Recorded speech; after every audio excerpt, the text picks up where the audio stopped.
नमस्कार मित्रों, मेरे प्रयास को पसंद करने के लिए आप सभी का बहुत बहुत धन्यवाद। मित्रों, आज हम जानेंगे कि राजस्व अभिलेखों में यानी कृषियोग्य भूमि के लिए अगर कोई भूमिधर असामी सरकारी पट्टेदार दर्ज है और उसकी मृत्यु हो जाती है तो उसके उत्तराधिकारी कौन कौन होंगे। तो इसके संबंध में उत्तर प्रदेश राजस्व संहिता की धारा 108 में प्रावधान दिए गए हैं, जिसको 31 अगस्त 2020 में संशोधित किया गया है। और थर्ड जेंडर को, यदि कोई थर्ड जेंडर भूमिधर असामी या सरकारी पट्टेदार के तौर पर दर्ज है तो उसको भी शामिल किया गया है कि उसके उत्तराधिकारियों का क्रम क्या होगा और वो किस प्रकार से उत्तराधिकार प्राप्त करेंगे, इसके संबंध में प्रावधान किया गया है। तो मित्रों, इसकी उपधारा 2 है, जिसमें खंड का से लगाकर अणा तक यानी ए से लगाकर ओ तक जो है उपखंड दिए गए हैं। और एक खंड में जो है, जैसे का खंड है तो उसमें उत्तराधिकारियों का वर्णन दिया गया है।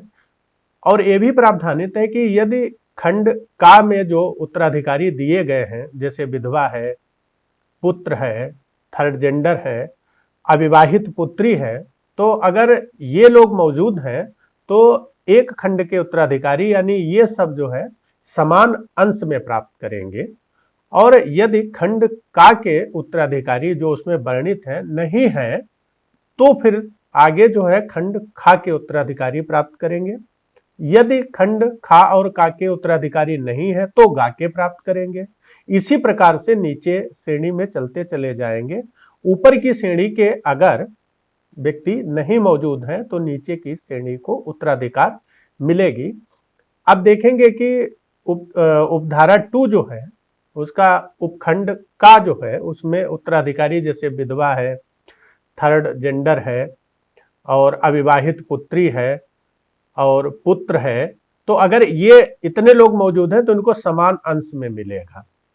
पूर्व मृत पुत्र है और उसकी अगर कोई विधवा है, पुत्री है, उसका पुत्र है, तो उनको भी मिलेगा, वही अंश मिलेगा जो उनके पुत्र को मिलता है, यानी जो उनके पुत्र को मिलता वही अंश उनको प्राप्त होगा आके। इसी प्रकार खंड खा देखेंगे तो उसमें माता पिता है, यानी अगर ये लोग ऊपर वाले खंड खा के लोग नहीं है तो फिर माता पिता को प्रॉपर्टी प्राप्त होगी। और माता पिता दोनों मौजूद हैं तो फिर समान अंश में प्राप्त होगी। इसी प्रकार से खंड में आगे बढ़ते चले जाएंगे। अब अगर खंड खा में माता और पिता है, अगर वो नहीं है और खंड का के भी उत्तराधिकारी नहीं है तो फिर ये विवाहित पुत्री को उत्तराधिकार मिलेगा।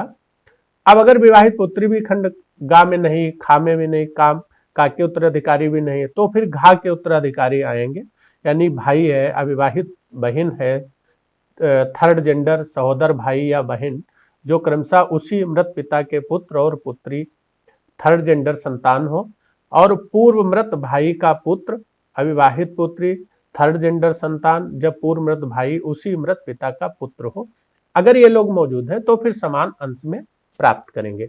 इसी प्रकार से खंड में बढ़ते जाएंगे तो मौजूद है। अगर जब कोई नहीं मौजूद होगा, जितने उपखंड दिए गए हैं णा तक यानी का से लगाकर णा तक अगर नहीं मौजूद है तो फिर ये संपत्ति सरकार को जाती है, जिसे राजगामी संपत्ति कहते हैं।